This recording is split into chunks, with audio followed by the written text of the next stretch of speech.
Bonjour praticiens, j'espère que vous allez bien.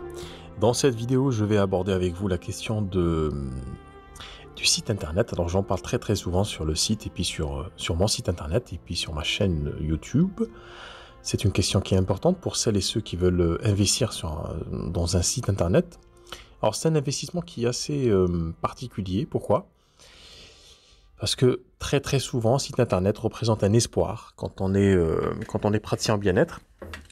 On se dit finalement que plus on met d'argent, de budget, d'attention sur ce site internet, plus on a de consultants. Donc c'est une façon finalement de déléguer la croissance de son cabinet, de sa clientèle, de ses consultants à un outil externe. Et c'est là où c'est particulier. Moi j'ai, à titre professionnel, toujours considéré le site internet comme une extension de ce que vous êtes et de vos intentions. Alors j'aborde cette question avec des termes qui ne sont pas du tout techniques, parce que pour moi, je considère que la technique vient après. C'est au même titre que si vous achetez une machine ou un appareil. Eh bien, ce qui va le plus vous faire vibrer, vous donner de l'émotion, ce n'est pas la technique, c'est ce qu'il y a au-delà de la technique. C'est-à-dire qu'un site internet réussi, comme un appareil d'ailleurs qui est confectionné, qui est fabriqué, qui est manufacturé et qui est réussi comme n'importe quel appareil. Ça peut être une voiture, un smartphone. Euh, Au-delà de l'accomplissement de la tâche pour laquelle cette chose a été créée, a été façonnée, on arrive finalement à dépasser ce côté technique. Si je prends l'exemple de votre smartphone, que vous avez peut-être maintenant dans la main, aujourd'hui, maintenant, à cet instant, vous êtes peut-être en train de m'écouter avec votre smartphone.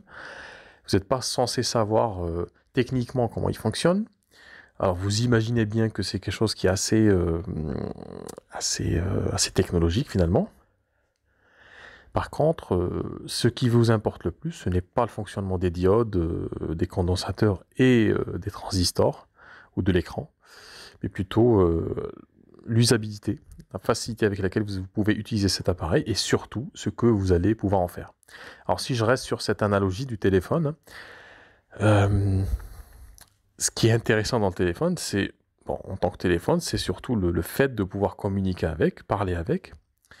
Et de ce fait, il représente un moyen de communication très présent dans nos vies actuellement. On peut se dire des choses très intéressantes, très blessantes ou très libératrices au téléphone. Et très souvent, quand on a ce genre de discussion avec les personnes avec lesquelles on discute, finalement, on oublie complètement cette technicité toute cette technologie finalement, toute cette chaîne de technologie, parce que c'est pas que le téléphone. Il y a le téléphone d'une part, toutes ses composantes, et puis il y a toutes les antennes relais, les opérateurs qui doivent traiter ces signaux-là en temps réel. Donc vous avez un système qui est fonctionnel et qui est complexe, quand bien même cette personne se trouve à l'autre bout de la Terre. Mais il y a des choses très profondes, très émotionnelles qui peuvent se dire sur ces téléphones-là, et vous remarquez que quand vous êtes sur ce téléphone, que vous êtes en train de discuter, eh bien vous oubliez complètement l'aspect technique. Je pense qu'en m'écoutant aujourd'hui, ce n'est pas je pense pas que vous pensiez spécifiquement au transistor de votre téléphone ou à la carte mère de votre ordinateur, quels sont les composants, quels sont les métaux utilisés. Ou la longueur des fils conducteurs qui sont utilisés, mais plutôt l'information qui circule. Et donc si je reviens à votre site internet, ou votre futur site internet, pour moi, l'analogie est parfaite, parce que votre site internet est un véhicule, c'est un médium, il doit de ce fait donc vous donner cette possibilité de faire passer de l'émotion, et de parler aux gens, finalement, avec un langage émotionnel, de leur parler de personne à personne, de cœur à cœur, j'allais dire. Les personnes doivent saisir, justement, l'essence de votre activité, l'essence de votre promesse thérapeutique. Qu'est-ce que vous pouvez réellement, concrètement faire pour eux ? Et du coup, pour moi, le plus important sur un site internet, au-delà de la question de la technique, alors bien entendu, elle est importante, la technique, mais la difficulté, ou plutôt le challenge, derrière cette conception de site internet, justement, c'est de créer un site internet qui soit finalement, qui donne un équilibre finalement entre une technicité efficace mais qui s'efface derrière l'élément le plus important, c'est l'émotion, c'est le message que vous transmettez, vous souhaitez transmettre à votre audience et à vos futurs consultants. Donc pour ma part, c'est cet équilibre-là, quand notamment je travaille sur des sites internet de praticiens ou de thérapeutes, c'est cet équilibre que j'essaie de mettre enfin de lui donner vie concrètement, de sorte à ce que quand l'internaute tombe sur le site internet, il arrive quand même à ressentir de l'émotion, finalement se sentir concerné.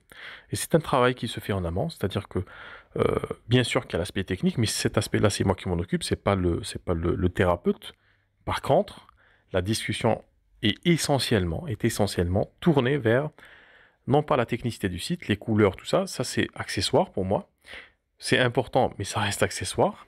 Mais le plus important pour moi, c'est de comprendre réellement, concrètement le praticien, fondamentalement, profondément, de comprendre son message, de saisir même la couleur de son âme, de comprendre au plus près, en fait, de m'approcher justement de cette personne-là, de ce thérapeute ou de cette thérapeute, et de comprendre quelles sont ses intentions, pourquoi il ou elle fait ce métier-là, quel est le message profond qu'elle ou qu'il souhaite véhiculer justement à travers son activité de manière générale et plus spécifiquement site internet.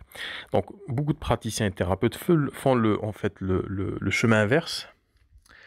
Ils commencent par la fin, donc ils disent voilà, je veux un site, je voudrais un site internet qui ressemble à tel ou tel site parce que je pense que ça me plaît, les couleurs me plaisent, il y a quelque chose qui me plaît, c'est épuré, c'est machin. Ça c'est pas forcément la bonne méthode. Alors on peut s'inspirer, bien entendu, on peut s'inspirer de sites internet qui existent. Par contre, le plus important, c'est pas ça. Il faut recentrer justement son intention et son attention sur l'essentiel. Et l'essentiel, ce ne sont pas les couleurs ou la disposition des éléments sur un site. Bien entendu que c'est important, j'insiste là-dessus, mais ce n'est pas le plus important. Ce qui est prioritaire quand on veut créer son site internet, c'est justement de trouver sa voie déjà. C'est pas évident pour tout le monde, pour tous les praticiens. Quasiment tous les praticiens qui viennent me voir viennent avec une certaine représentation de leur réalité. Alors c'est une réalité qui est vraie pour eux, c'est-à-dire qu'elle est véritable, elle est réelle. Sauf que, comme on dit, le territoire n'est pas la carte. Donc ils viennent avec une représentation de ce qu'il convient de faire ou pas sur un site internet. Et très souvent, ils mettent énormément d'espoir sur un site parce qu'ils se disent, voilà, en déléguant cette partie-là, c'est-à-dire en créant un site internet, ça va forcément être le moyen le plus direct de faire développer son activité. Je parlerai, je pense, dans un autre podcast de cet aspect-là. Le fait de déléguer justement la réussite de son projet de développement de cabinet sur des éléments extérieurs et non pas sur des éléments intérieurs. Quoi qu'il en soit, il est très important de se recentrer sur l'essentiel, de bien clarifier son message. Et puis, le site internet vient en deuxième partie. Il m'est arrivé d'ailleurs de refuser de travailler avec certains praticiens ou certaines praticiennes parce que notamment la vision en fait, de ce praticien, de cette praticienne n'était pas encore claire sur ce qu'il ou elle voulait. Et du coup, on ne pouvait pas travailler sur un outil qui serait finalement nocif pour le développement de cette activité parce qu'il va finalement relayer cette confusion ou ce manque de clarté. Donc il m'est arrivé de dire à la personne, temporise, essaie de réfléchir sur certains points, donc on en discute, et puis reviens me voir quand tu as clarifié finalement ton projet. Voilà ce que je voulais te dire aujourd'hui dans ce mini-podcast sur cet équilibre finalement à trouver quand on fait son site internet.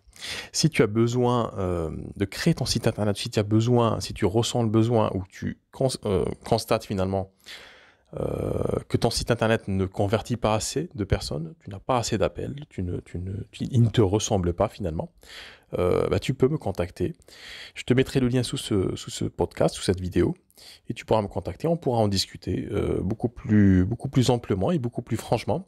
Et puis je pense qu'on trouvera une voie équilibrée justement pour d'un côté avoir un site internet fiable, viable et puis trouvable aussi, parce que c'est important qu'il soit bien référencé, et aussi et surtout un site internet qui te représente réellement, ce que tu veux faire, qui se ressente finalement sur l'essentiel, c'est-à-dire la transformation et le changement que tu vas apporter dans la vie de tes consultants.